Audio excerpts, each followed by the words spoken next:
Hello and good morning, everyone. Only Positivity here. I have my coffee with me, ready to kick off podcast number 32 on this playlist that I'm looking to launch called Elevated Thoughts. So, before diving into the book and everything for today, let's go ahead and start with a level set. So, as I endeavor upon pursuing knowledge and life experience in this next phase of life through fitness, photography, traveling, cannabis, much more, one habit that I've really formed is reading. So, this podcast essentially goes through some of the books I've been reading as of late, taking those lessons learned and applying them to experiences in my life. So, before we go into the next period in the history book by Big Ideas, Simply Explained, let's go and start with the story for today.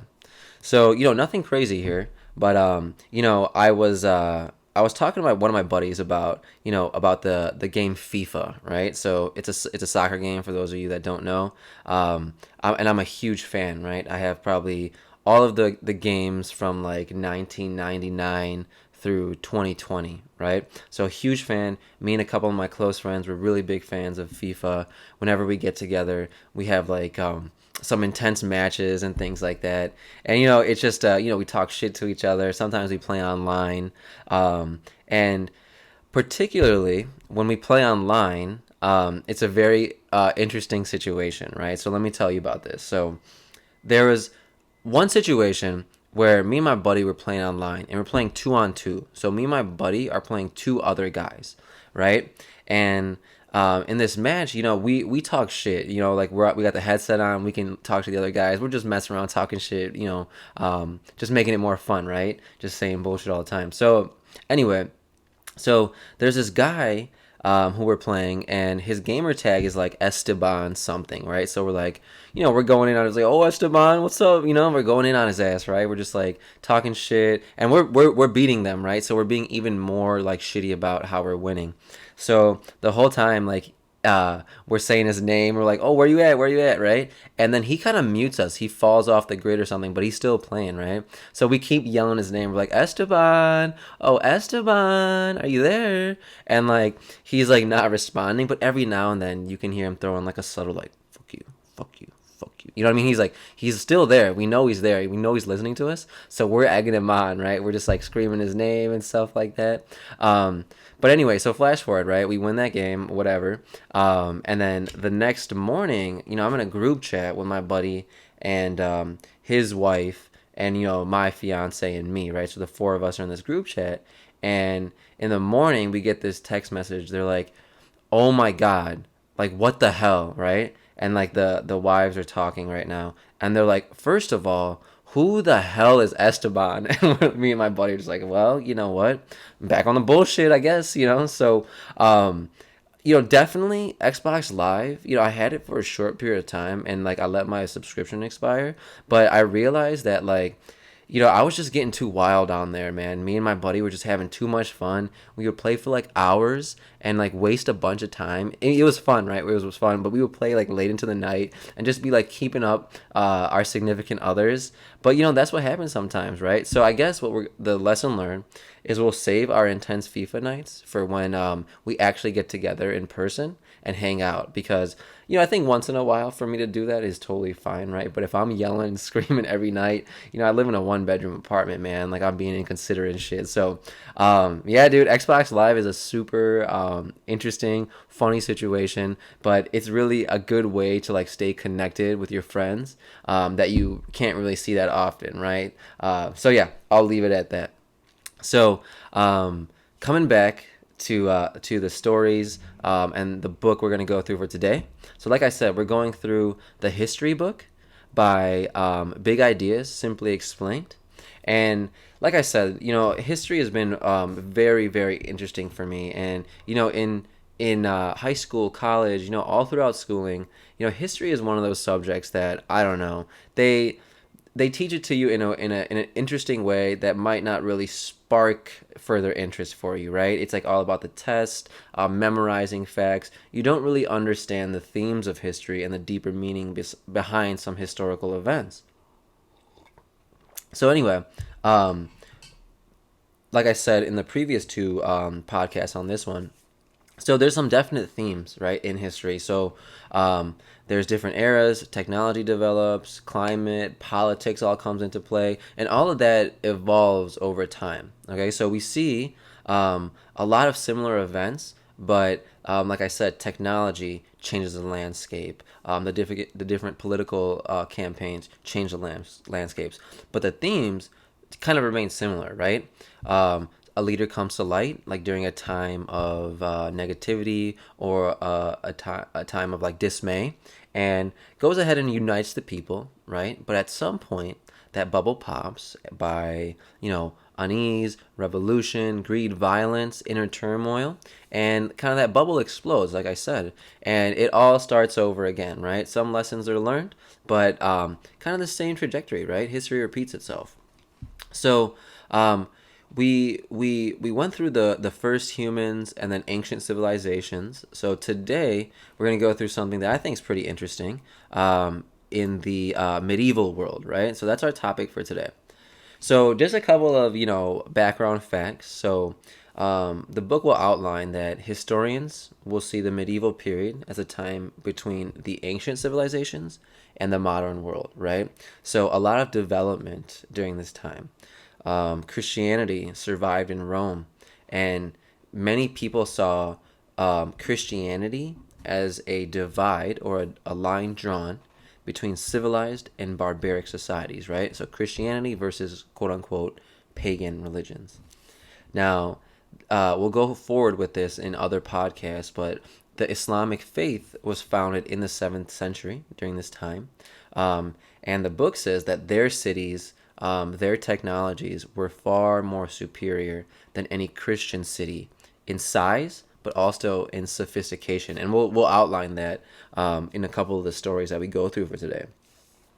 There's also some lethal diseases that start to spread, right? So, as people start living in cities and congregating in communal areas, the spread of disease was something that was inevitable, right?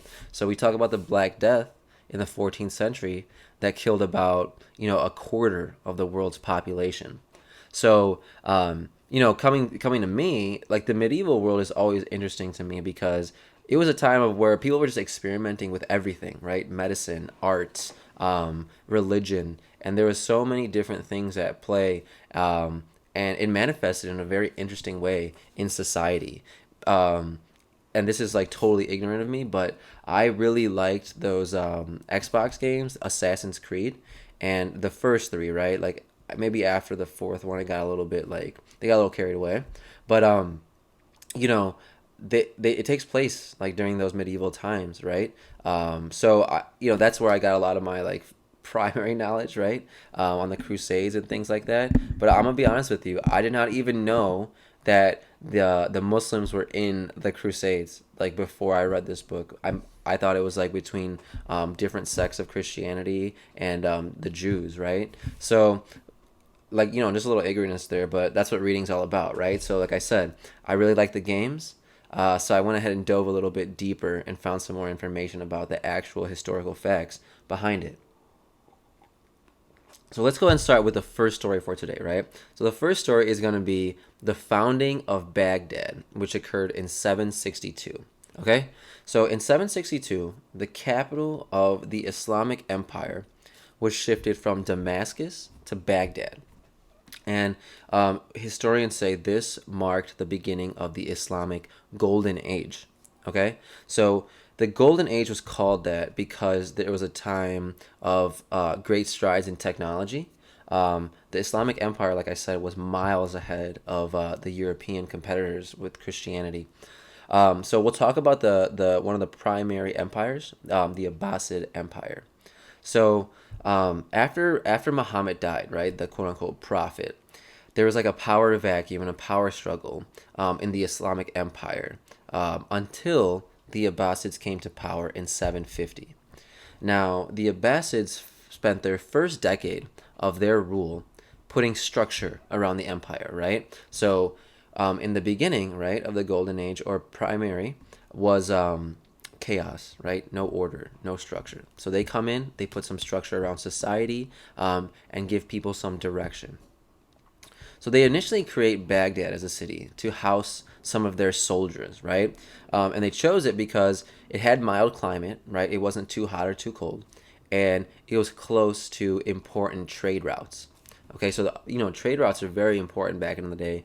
The main sources of income, bartering, all those things. That's how goods got across continents and things like that. So, in terms of the previous rulers or the caliphs of the Islamic Empire, they didn't invest so heavily in science, but the Abbasids really did, right? That was one of their initiatives. So they spent, much time consolidating Islamic rule as opposed to conquering others, right? Military campaigns. They were like, okay, I think our empire is big enough. Let's go ahead and invest in our people, right? And that's a good theme. I think that's a good theme of the Islamic Empire and Islamic campaigns in general. I wasn't there for any of it, so I'm not gonna, lean on them for anything. But it seems like they invested in longevity or continuity of their empires by investing in themselves, right? Taking profits, reinvesting it in their own people, right? As opposed to just trying to take over everyone. So, those are some observations I'm seeing as I'm going through like the crime book, history book, and the next one we'll do is the religions book. But, interesting, food for thought. So on that note, right, the Abbasids would they would sponsor scholars, right? So they would send out scholars to learn new methods and learn new things. And they didn't just rely on the teachings of the Quran or the Hadiths. So for those of you that don't know what hadiths are supposedly the sayings of Muhammad, the prophet, right? So that's what they call them. Um, the Abbasids set up a medical center in Iran, and it was mainly staffed by Christians, and it was staffed by Christians who had been persecuted during the Byzantine Empire, right? So like another instance of welcoming other cultures within, right? Best practices. By no means did they assume that they knew everything and they were the all-knowing power. They also set up a paper mill in Baghdad as well to support the creation of books. And since a lot of the texts that they would get were ancient Greek, other languages, right? It didn't really serve any use to Arabic speakers whatsoever. So one of the Islamic rulers set up a quote unquote house of wisdom. I mean, that's what it's called, so no need for the quotes, I guess. And this house of wisdom was dedicated to transcribing key scientific works, books, notations into Arabic, right? So once again, investing in the education of their members and things like that. So they had a dedicated team that would translate items from Greek philosophers into Arabic. So within 150 years, about 100% of all the ancient Greek texts were translated into Arabic, right? So man, talk about like making haste on these things. I'm sure that was a tedious process. It took 150 years, and even like no one survives for 150 years, right? So they even let that theme of education carry over into future generations, right? So some really like I said, I wasn't there, but some really good notions of education and taking charge of society through education, right? So we talk about mathematics and astronomy. So back in the day, the book outlines that the Hindu scholars were very well versed in mathematics and astronomy, and the Islamic people identified that that practice is essential to them because they have to pray 5 times a day, right? So they need to know the times at which they should be praying. So they invest in that learning as well. They would invite Hindu scholars to assist with those calculations, those techniques, teaching them those things. And the Hindu scholars brought over trigonometry and a decimal notation too. So, they're just like, they're a melting pot for all different types of knowledge right now. Greek, Hindu, Asian, right? Just all over the place, but they're not curbing people coming into their empire and niching out a spot for themselves, right? Like I'm not saying they're like really nice people, but this theme I think is very beneficial. And going forward, right? They didn't even just have all of these things transcribed into Arabic. They they would go farther and they wouldn't take that knowledge without questioning it, right? So they encourage questioning these types of practices, right? And I think that is outstanding. So, like, in my opinion, right, in general, in life, like, you should always reevaluate, right? Reevaluate your values, reevaluate what you believe in, reevaluate the things that you're doing in your life, your diet, your exercise. Constantly reevaluate, and try to ensure you're getting the most bang for your buck, right? And I think even in the things that we ingest knowledge wise, right? We should always question the data that we receive or where it came from and not just accept it at surface level, right? You ever read an article or watch a documentary and afterwards you're like, that was kind of skewed in a different way than I thought it was going to go. It didn't seem objective to me, right? Like sometimes when you watch a crime documentary and you see a detective put two clues together and he kind of just acted on a hunch or they just kind of just connected it without any logical reasoning and you're like, right? I don't know if that person was rightfully convicted. So, all the way back with the Islamic Empire here, they're questioning teachings, right? And they're not taking it as truth without diving deeper into it. So a little tangent there. But anyway, um, the Islamic Empire also had control of Spain for some time, right?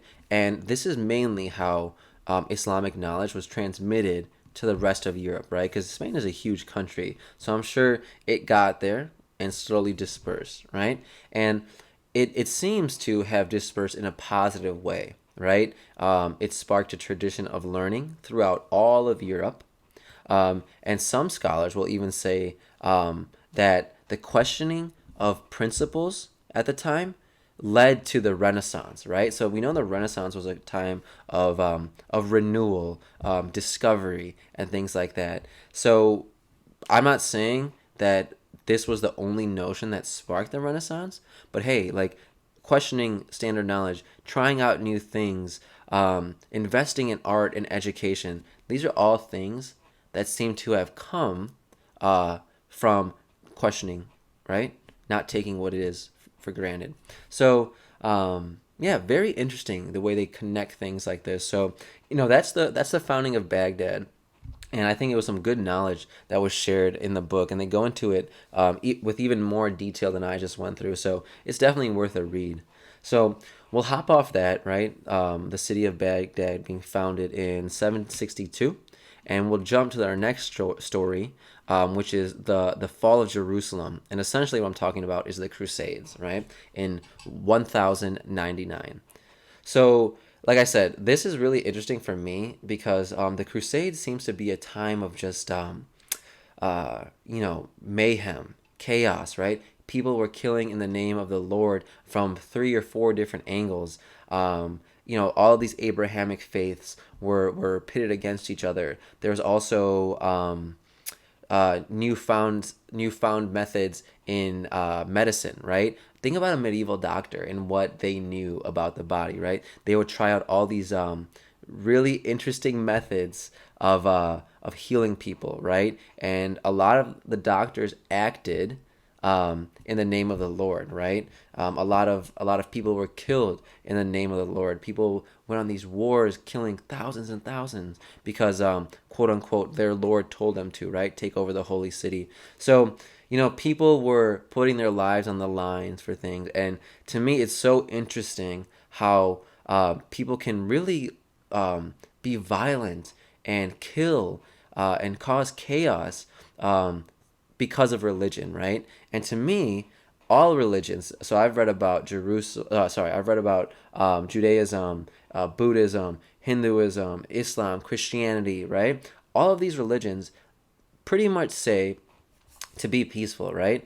And at baseline, some of them say, you can be violent to protect your religion, but that's somewhat of a downfall when you give people that caveat, right? Because it becomes gray. Do I need to fight for my religion now? Am I fighting for my religion, or do I need an excuse to be violent? Right? So, I'm going like kind of all over the place, but the time period of the Crusades was very interesting to me, right? A lot of ignorance, but a lot of people trying new things and hoping to gain knowledge as well. So, coming back to the fall of Jerusalem in 1099, okay? So, the book will outline on July 15th, 1099, about 15,000 Christian knights bust into Jerusalem after a month-long siege, okay? So, the Crusaders, they killed Muslim and Jewish warriors, and this marked the beginning of like a 200-year-long battle for the Holy Land. Okay, so just constant fighting for 200 years, and you see this being carried over through other generations, right? They can even carry over the need to control an area to another generation, right? So just a little background knowledge. So Jerusalem had fallen to the Muslims, right, to the Islamic Empire in 639. And this was a time where the Christian kings didn't really have the power or resources to retake Jerusalem, even though it's sacred to not only Christians, but Jews and Muslims as well. So a group of Turks comes in, known as the Seljuks, right? The Seljuk Turks.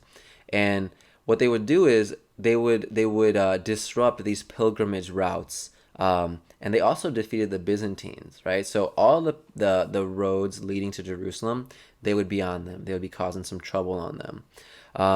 So then ultimately the Byzantines, they sought help from the Pope. Okay, so at the time the Pope's name was Urban, so they call him Pope Urban. So, the papal power was kind of in question at the time. And now he has an opportunity to act on a cause that would kind of legitimize the prestige of the Pope in the church, right? So in 1095, he goes forward and has like a huge spiel, and talks about the atrocities that the Christians faced in their Holy Land, being driven from their Holy Land. And he riled up a bunch of troops and called for a military campaign to free the Holy City, right? So now they're embarking, they're ready to engage in battle. So a lot of Christian warriors jump at this opportunity, right, to gain salvation and plunder by joining this quote unquote just war, right? So they can do anything now because they're fighting in the name of the Lord, right? So I was watching this movie called Ironclad, right, with my buddy many years ago, and it's all about a Templar knight who kind of realizes that his order is full of shit, right? Like they're just killing and pillaging in the name of God, and they're hurting innocent people, right? That have nothing to do with this. So that obviously, as a movie, not 100% factual. We'll come back to the book here. So about 100,000 French and Norman knights, they make their way to Jerusalem now, right? The Pope gives them the right, the go ahead and start it up. So they have a really tough journey getting to Jerusalem, right? And they fight a lot of small battles with the Seljuk Turks along the way. They had a battle at Antioch, but Godfrey of Bouillon helped them win this battle, and they recaptured Jerusalem. Okay, so once they take over Jerusalem, right, the Christians have it again. They establish four states: Edessa, Antioch, Tripoli, and the Kingdom of Jerusalem.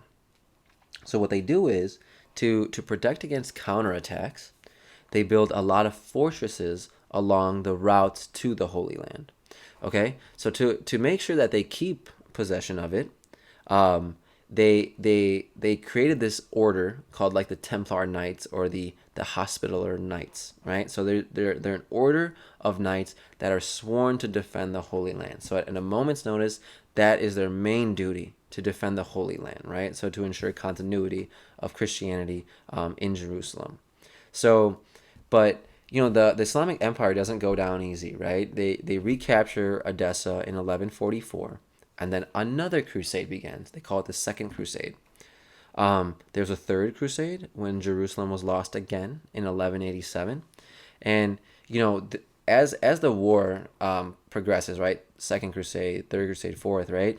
It starts to get more attention. So a lot of the monarchs, Louis the Eighth of France and King Richard of England, right? They get involved too, and so by 1270, right, 200 years later, there's at least eight more crusades, and the Islamic Empire is strengthening as the crusades go on. and they took the city for one last time in 1244. So the final crusade was at the city of Acre. Now this is a city that is in Assassin's Creed for sure, right? Along with Jerusalem, right? So you're kind of making your way over these cities, and you feel like you're there almost, right? So hearing about these cities in a video game and then reading about the actual history behind it is interesting to me, right? So, the Last Crusade is in the city of Acre, taken by the Mamluks in 1291. Now, I don't know anything else about the Mamluks. The book doesn't really go into it. Um, but essentially, the emperor had called for help from the Pope, right? I'm going to go back to the beginning here, where the emperor calls for help from the Pope, and the Pope legitimizes this war, right?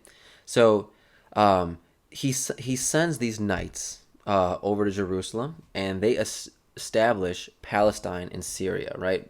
Modern day. So that's just a fun fact to kind of tie up the whole story. But essentially, we got three different faiths here going to war, and they're all branches of the same faith. And they all somewhat believe in the same things. So you would hope, right? And like I said, I wasn't there. You would hope that they would all like sit down at a table and be like, "Hey, like, what are we fighting about?" Right? Like, we all kind of are branches of the same faith. Let's come to a compromise, man. Like, let's not like kill each other. No one needs to die over this. But like I said, emotional intelligence back in the day, probably not the biggest thing, right? Everything was military might, military control. How big is the empire? Things like that. So, yeah, just some very, very interesting food for thought there. So yeah, we'll hop off the Crusades, and we'll come to our last story for the day. And I think it's kind of relevant, right, with COVID going on right now. So we'll talk about the Black Death, right, the bubonic plague, in 1347.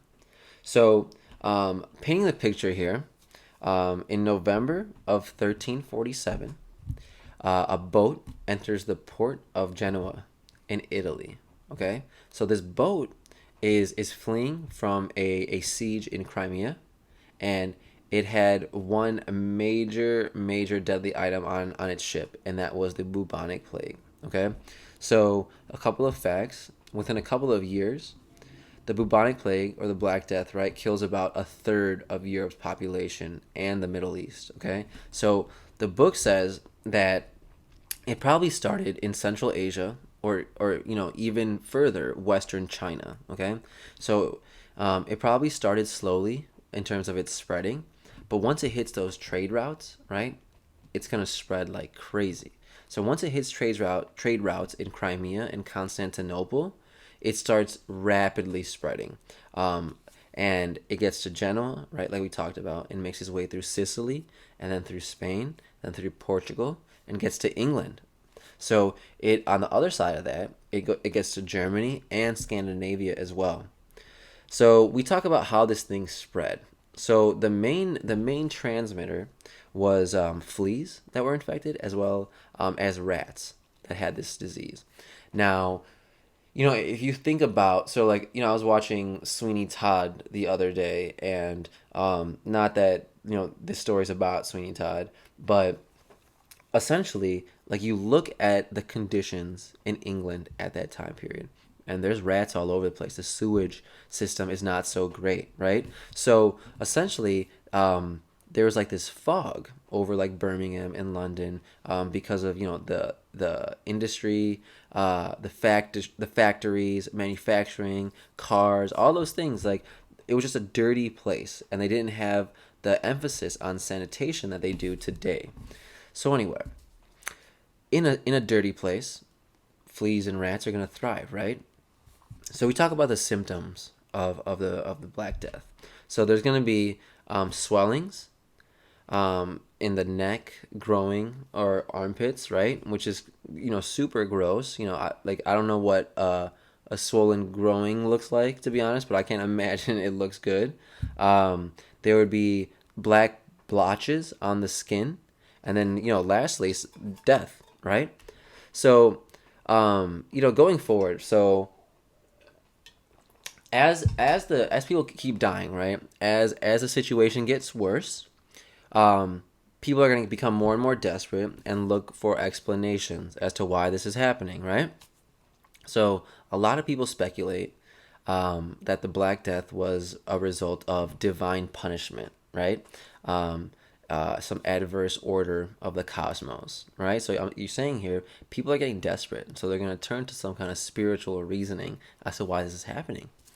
So at the time, there was no cure, right? The main thing was to just avoid contact with people, similar to present day with COVID, right? Just stay away from each other. There's no cure yet.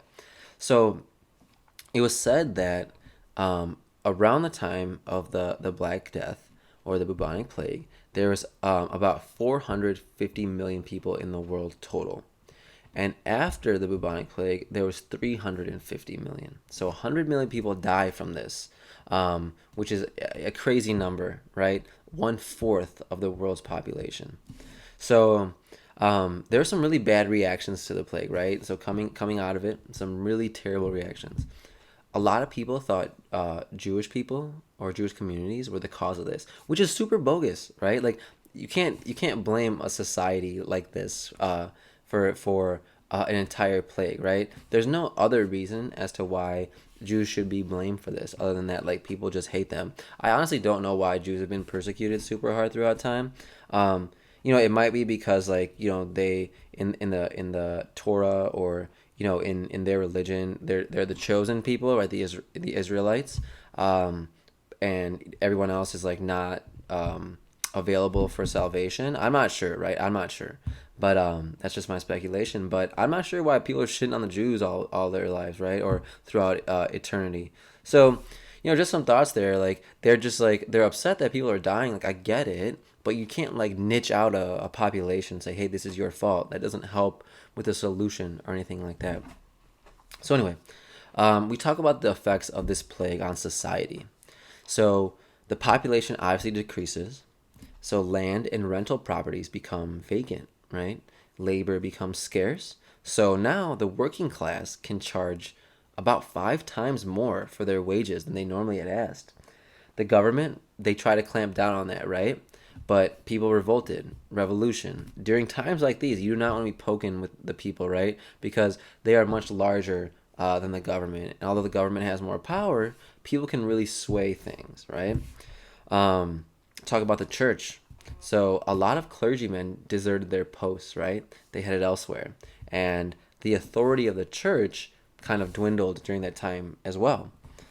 Coming off that, crime went up. People thought that God abandoned them, so morality and values dipped as well.